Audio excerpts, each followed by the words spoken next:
Hey guys, what's up and welcome to Pete's Ghias. In this video, I'm going to go over the complete process of installing sound insulation into my Karmann Ghia. Check it out.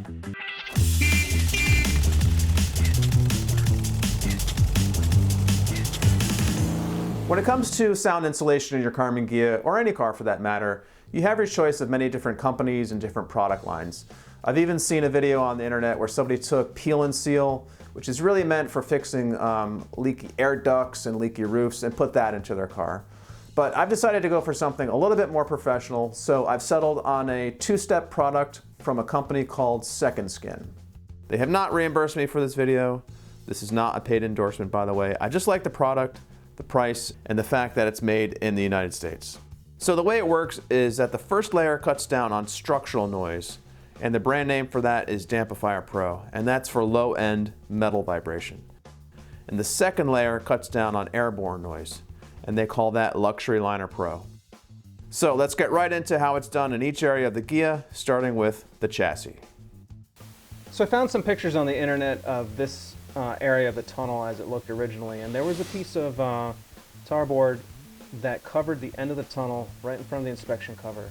It left the VIN visible. So what I've done was I created a template out of paper, and I sized that up, and I use that to make this, which I cut out of the Dampifier Pro. I cut a hole for the VIN, and this will go around the inspection cover, and this will wrap around the tunnel. So I should have a screw to hold this in place, but of course my screw is missing. And it's gonna sit here basically like that. There are some sharp edges around this. I do recommend that you wear gloves, which I don't have right now, so let's see if I start bleeding. I should clean the tunnel first, so let me do that quickly. Wait for that to dry completely. Okay, that's clean and dry. Now I'm gonna put this on. Important thing to keep in mind is to eliminate all air bubbles. Air pockets will reduce the effectiveness to get rid of vibration. So roll out the air or pierce any air bubble with a razor if you have to. The rubber will seal itself shut. All right, well that looks a little wrinkly. Maybe I should have put a couple of relief cuts in there to make it look smoother, but I'm obviously not too worried about it because the way it looks is not really that important. It's there to deaden the sound. So I'm gonna cover the rest of the tunnel, obviously avoiding the captive nut for the seat belt. I'm not gonna cover up the handbrake opening or the shifter opening. I'm cleaning the dirt and grease off the tunnel. It's already pretty clean because it was just powder coated. But just make sure you've got your tunnel as clean as possible, free of grease, dirt, glue, old padding, or the sound deadener won't stick and it won't work. You'll need a minimum of 60% coverage, and make sure to leave the brake line uncovered so moisture doesn't get trapped in there, and that'll also make it easier to change the brake line in the future. Use your carpet piece as a template on the tunnel to figure out where to stop adding the deadener around the pedal cluster. So this wasn't really hard to do. It took me less than an hour to cover this whole thing. And also, there's some carpet padding that goes on here. I used my carpet to cut this out to match the openings for the shifter and for the handbrake and for the seat belt holes there. And then when the body is bolted on, the frame of the back seat sits on the tunnel right about here. Now I'm gluing the carpet pad to the tunnel before the body gets lowered onto the chassis, as that's how it was done in the factory. All right, so picking up where I left off, you'll see the carpet pad fits nicely under the back seat brace. You don't have to pull your body off, obviously, I'm just super picky. The first place I'll be adding sound deadening to the body is in the luggage area behind the back seat. The motor and transaxle are back here, so it's pretty noisy. I'm going to go for 100% coverage. Now I'm doing the wheel wells, and what I need to do is leave a small gap along the edge here to make sure the upholstery panel will fit in place. This is the frame here for the back seat, and behind it, and kind of like underneath, is a body cavity that's actually covered up with a piece of hardboard, and it's nailed in place right here, and it's a rectangular piece of wood or hardboard that goes across there. And this cavity is then covered up with vinyl that matches the upholstery. But originally, inside here was this tarboard material, which I pulled out. And I'm going to replace this with the sound deadening material. If I look at this reference picture of an original car, they also had sound deadening material under the back seat along the back of the floor pan. And now I want to do the front so I can get some noise reduction along the firewall and behind the front wheels. I'm not covering the rest of the floor pans as I plan on undercoating the car, and that's going to have the same effect of reducing metal vibration. But I am using these reproduction tar boards, which will reduce road noise and also help the rubber floor mats keep their shape. All right, this big brown thing right here is the original padding that came out of a 64 Karmann Ghia, but lucky for me, it's a perfect match for the 65 body style. So this material was used under the carpet behind the back seat to cut down on sound. It's got some mold and mildew on it. It smells real bad, it's waterlogged.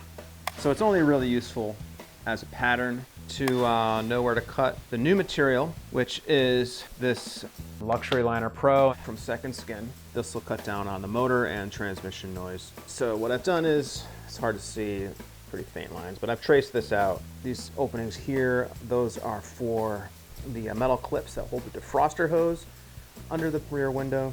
And I'm actually gonna make these openings for the hinges a little shorter. I think in the factory they made this somewhat too long, but the width is good. The Luxury Liner Pro consists of 2 layers itself. It's mass-loaded vinyl glued to foam.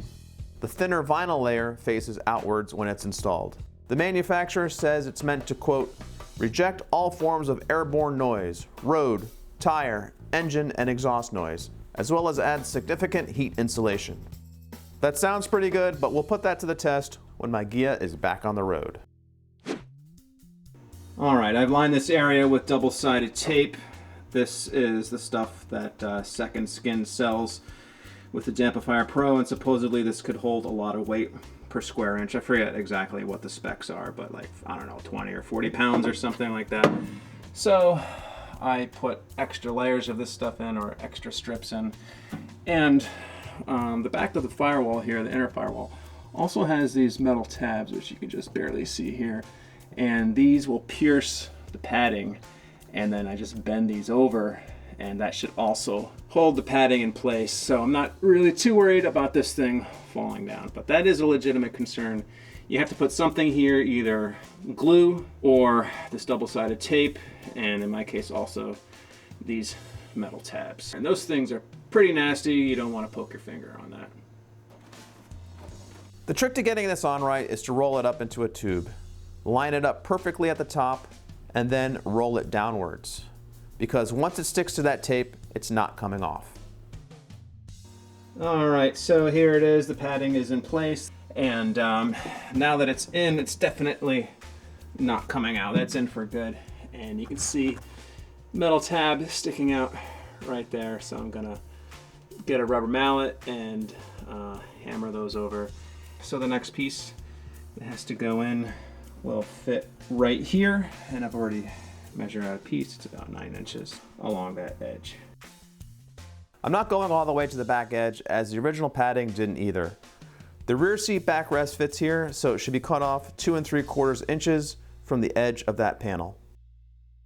This is a great example of why you should never throw anything out until you're absolutely done with your car restoration, because these old brown pieces here, this was in the rear of a 64 Ghia that I took apart, and I've been holding on to them for several years. And basically those insulate the wheel wells or the wheel humps in the back of the car. And so I use those as a template to cut out the new material. And then these oddly shaped pieces on the bottom here, this one goes in the passenger side, and that notch on the bottom there is for the wiring harness, and the notch on the top is for the metal tabs that hold the rear defroster hose in place.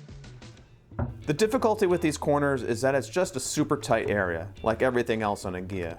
But you won't have to worry about blocking a camera lens or knocking over a light, so your insulation pieces should go in much easier. This material also goes on the wheel well humps and back, but there's one thing I need to keep in mind, which is that the interior upholstery panel goes here on the side, and then the carpet butts up over next to it and kind of on top of it. So I may need to trim some of this material back to make sure everything fits well, but that should be easy enough once I get to the point of being ready to put the upholstery and interior in place. I put the mass-loaded vinyl into that cavity under and behind the rear seat, but I'm not adding it to the firewall up front because it will make my stock carpet look really lumpy. So I'll just have to rely on the Dampifier Pro. The last area of my Ghia I want to soundproof are the body cavities in the rear quarter panels. They already have a factory texture that hasn't been blasted out, as that would have warped the metal panels. So the Dampifier Pro sheets won't stick here. Instead, I'm using this liquid product called Spectrum. It can be brushed on or sprayed on, and they recommend 3 coats. All right, kind of has the consistency of pudding. It smells like latex paint. Goes on pretty easy. This is actually the second coat. It seems to be sticking. I recommend putting it on bare metal, but I guess because this is textured, it's sticking well. I plan on getting 3 coats in total. It dries a darker color, so the first coat that's on here is darker, so you can tell when the stuff is fully dried. For added noise reduction, I'm also coating the inside of the doors. Some additional details on Spectrum from the manufacturer. Quote, "It's a water-based viscoelastic polymer, but lighter than mats at equivalent thickness. Enhanced durability for use in extreme environments or outside the vehicle as an undercoating. Waterproof and rust-proof. Chemical resistant, non-toxic, and odorless, self-extinguishing. Temperature rated up to 400 degrees Fahrenheit." That's right, folks. It's all that and a bag of chips. All right, so that's how it was done. I can't say for sure how many decibels of noise reduction I'm going to get out of this because I'm still in the middle of my restoration, but I can say for sure it's going to be a big improvement over the outdated and moldy factory materials, and I'll post an update once the car is completed. But as we all know, you're never really done with your Karmann Ghia until you either run out of money, or until you sell it, or until you're dead. And on that happy note, thanks for watching. Become a subscriber so you don't miss out on a single video from Pete's Ghias, your #1 source for Karmann Ghia DIY and restoration on YouTube, according to me.